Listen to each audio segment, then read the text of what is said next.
Well, don't tell that to somebody looking for a job. Sometimes networking at a potential employer is impossible. The only way you get your foot in the door is that resume. And there are three main components you need to highlight on that resume. So we brought in our career expert, Randy Wood, to talk more about that. Good morning. Good morning.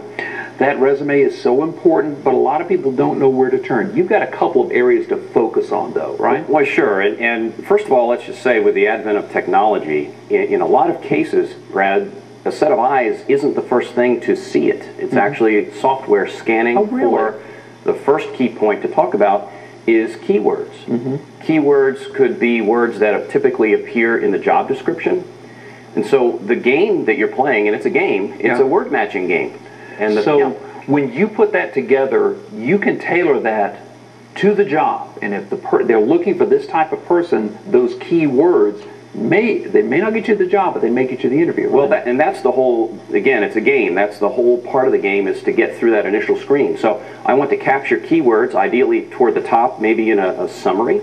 And also another element of the keyword is the job titles. And as best as possible, you'd like to have them ideally match the job title that you're applying for. So the words need to match. That would be the main, or the first thing I would look at, because again, software is scanning for keywords, as do people.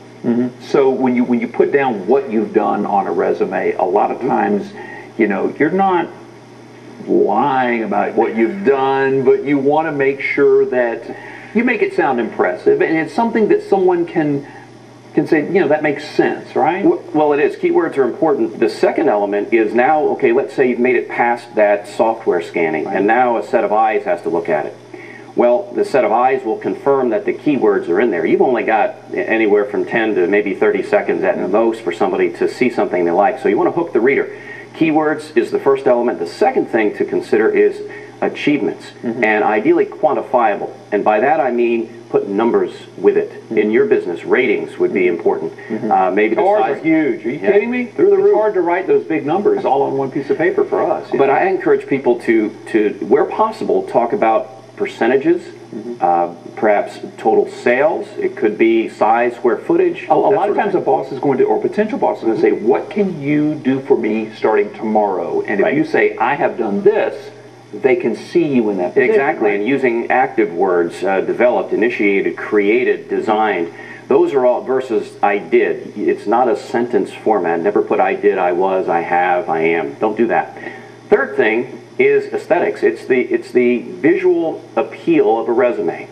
It's fine, just like in your business. You could have essentially a robot read the news, if you will, but then there's no zip to it. There's no personality. There's no marketing to it. And a resume is a document that needs to appeal to the reader. And so I encourage them to have white space on there. Make use of bold, underlined, italics.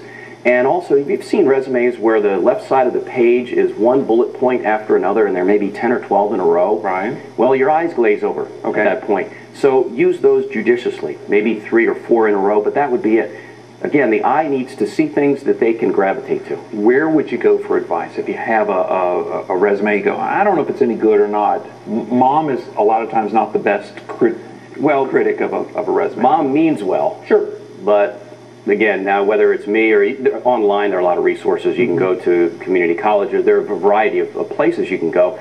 I'd encourage maybe a former boss to read it, or a recruiter to take a look at it. And somebody who's in that position, right. I mean, I do a free resume critique at our workshops on Thursday. I'd be happy to talk with somebody for a few minutes. Now, at those workshops, people can come in and not only get advice, but as you said, bring along the resume, look at it, look for the big three, and there are some smaller things too that you really need to sort. Right, sure, and again, we could talk all day about it, but you want to keep a resume ideally to 1 page, maybe 2, but hit them with the keywords, hit them with the accomplishments, quantify, because that separates you. Again, there are other news anchors out there, but maybe not those that have the ratings that you do, and so that helps to separate you from other people with the same job title. I like you more every day, Randy. Thanks for coming in. Am I hired?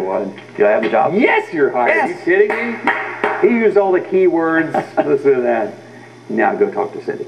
Anyway, hey, Randy actually has a free Get Hired workshop every Thursday at noon, and as he says, resume advice there too. So stop by. The workshop is held at his office, 3540 Clemens Road, Suite 105 in Clemens. Seating is limited. Make sure you call ahead, but the number is 793-8040. Also, his email information is on our website if you'd like to stop by. And again, he can check out those resumes for you. All of that on our morning page at myfox8.com.